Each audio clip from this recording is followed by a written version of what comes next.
Breeding season আসতে চলেছে।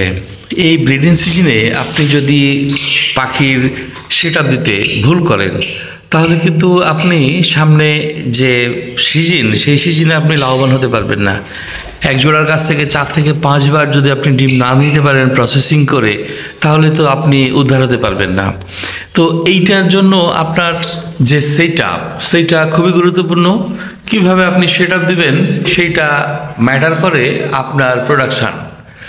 আপনি যদি একটা লাভবার্ডকে প্রপারভাবে সেটআপ না দিতে পারেন তাহলে তার কাছ থেকে ডিম বাচ্চা পাওয়া একেবারে অসম্ভব।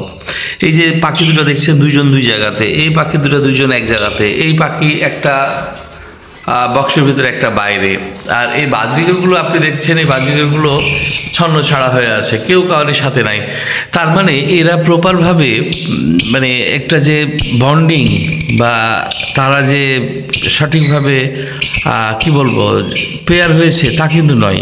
হ্যাঁ, পেয়ারের জন্য তাদের আলাদা একটা মানে বিষয় রয়েছে। তারা যদি আপনি এই সিজনের 1 মাসের মধ্যে যদি আপনি পেয়ার না করতে পারেন তাহলে আপনি প্রোডাকশানে আপনি লস করবেন।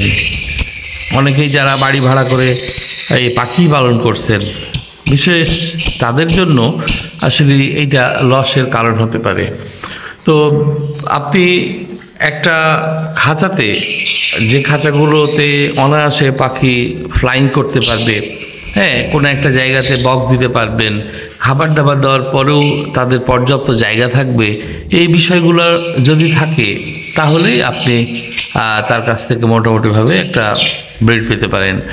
আর ব্রিড পাওয়ার জন্য আপনাকে অবশ্যই বক্স টাঙাতে হবে। আর প্রপারভাবে যখন দেখবেন যে তাদের মধ্যে পেয়ারিং হয়ে গেছে তখনই আপনি বক্স টাঙাবেন, তার আগে কিন্তু নয়। আশা করি এই তথ্যগুলো আপনার পাখি পালনে অনেকটা উপকার করবে।